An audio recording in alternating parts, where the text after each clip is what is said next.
Buenas, mi nombre es Jesús Javier Tobar Marín. Les vengo a hablar hoy sobre el penitenciarismo en Venezuela. Soy cursante de la maestría en Derecho Penal y Criminología en la Universidad Bicentenaria de Aragua.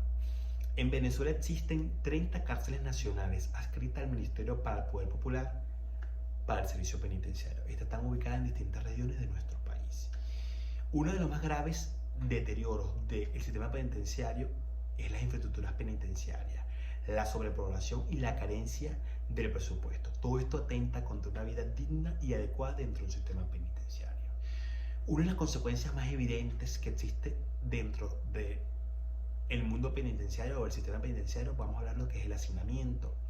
Este hacinamiento también trae consigo, o mancomunadamente, vamos a hablarlo así, las graves fallas en las tuberías de aguas negras y aguas blancas, la acumulación de basura, el deterioro de las celdas, de los baños, la pésima alimentación del sistema penitenciario y el suministro eléctrico y agua potable, que es totalmente fatal. Esto y muchos otros factores negativos que se han visto y que han subsistido en el sistema penitenciario venezolano. De tal manera, vamos a hablarlo desde el punto de vista legal, desde cómo nos emana nuestra Carta Magna de la Constitución de la República de Venezuela, en su artículo 272, que nos indica lo siguiente: cómo debe funcionar el sistema penitenciario venezolano. El sistema penitenciario venezolano funcionará bajo la dirección de penitenciaristas profesionales capacitados con credenciales académicos y se regirán por una administración descentralizada a cargo de los gobiernos estatales o municipales, pudiendo ser sometidos a modalidades de privatización. De tal manera, existe un régimen abierto y el carácter de colonias agrícolas penitenciarias que busca con esto el legislador que los internos sean aquellos que siembren y cultiven para un alto sustento del sistema penitenciario. El Estado creará las instituciones postpenitenciarias indispensables que posibilitan la reinserción social del ex interno y la ex interna, y también creará un ente penitenciario autónomo y con personal técnico capacitado. El artículo 19 del Código Orgánico Penitenciario nos dice que es el conjunto de instituciones, normas y procedimientos que procura de una u otra manera la prestación eficaz y eficiente del servicio penitenciario. También vamos a buscar lo que debe dar cumplimiento a las ejecuciones de pena emanadas por las autoridades judiciales.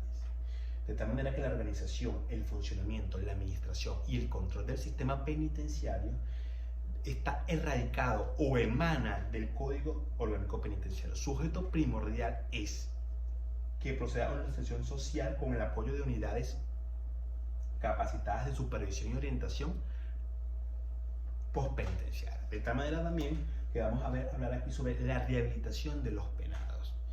Vamos a hablar de dos temas importantes en esta estructura, que es la pena y la rehabilitación. ¿Qué nos dice la pena? Según Arteaga 2001, que la pena es la consecuencia lógica de los delitos y consiste en la privación o restricción de ciertos derechos del transgresor, que debe estar previamente establecido en la ley.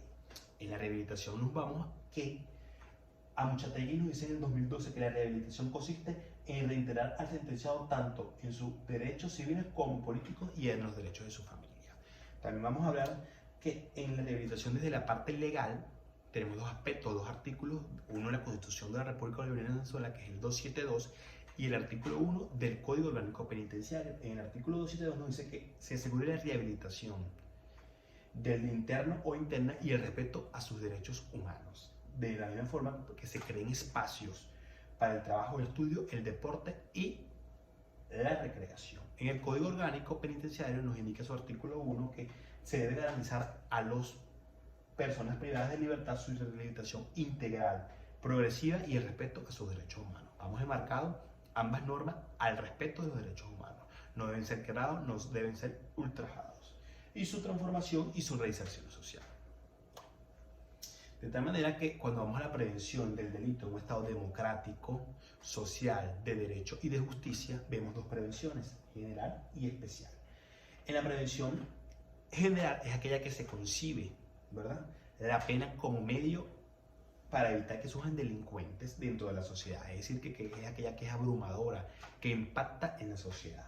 Una especie de intimidación para los miembros de esa sociedad para que no cometan el delito y ver que aquellos que delinquieron fueron presos de una u otra manera. La prevención especial es la que se dirige directamente a aquel que ya cometió el delito, es decir, con la finalidad de evitar que vuelva a cometer el delito u otros delitos. En los de imposición y ejecución de la pena, esto se da que con esta imposición y esa ejecución de la pena es aquel medio para que aquellos no cometan el delito. En la prevención también tenemos 5 aspectos que son importantes resaltar de una u otra manera, que se debe asegurar la protección efectiva de todos los miembros de la sociedad. También se debe dirigir la prevención del delito, es decir, antes de cometer el delito debe haber políticas por parte del Estado para no cometer aquellos delitos. Y en el artículo 2 de la Constitución de la República de Venezuela, de acuerdo a la prevención del delito en un Estado democrático, social, de derecho y de justicia, nos dice que entendida de manera negativa como una presión inhibidora de la tendencia a delinquir, no puede considerarse jamás como una característica exclusiva de la prevención general. También tenemos que ver que el derecho penal debe orientar de una u otra manera la preventiva de la pena con arreglo a los principios de exclusividad, a la protección de los bienes jurídicos. Y otro de los aspectos importantes es que la prevención general positiva debe servir de contención para la prevención general negativa. Es importante hasta ahí destacar. Otra de las cosas más importantes al momento de finiquitar este tema es que hasta ahora el actual gobierno reconoce los problemas del sistema penitenciario venezolano. Es netamente y que debe de comenzar a implementar más proyectos, más comisiones para que le den un buen funcionamiento a todas esas políticas del Estado para evitar todo eso y disminuir la crisis carcelaria que existe en Venezuela. Pero de igual forma se sigue evidenciando cierta debilidad en la voluntad de las políticas del Estado, en la ausencia del diagnóstico de los presos, en la alimentación, en la atención integral, en la formación de estos mismos, en el trabajo carcelario y en distintas partes del sistema penitenciario. Es evidente que el sistema penitenciario venezolano, la mayor población que existe en él es del sexo masculino, con un 93-94% aproximadamente, y ese 6 y 7% restante es del sexo femenino. La mayoría son jóvenes en inmensas decadencias económicas, sociales y culturales, y entre la edad de 18 a 30 años. Con esto, bueno, queremos finalizar el tema y dar la gran importancia que existe el penitenciarismo en Venezuela para una sociedad adecuada, donde todos los ex internos se reintegren de una manera eficaz y eficiente. Muchas gracias por su atención.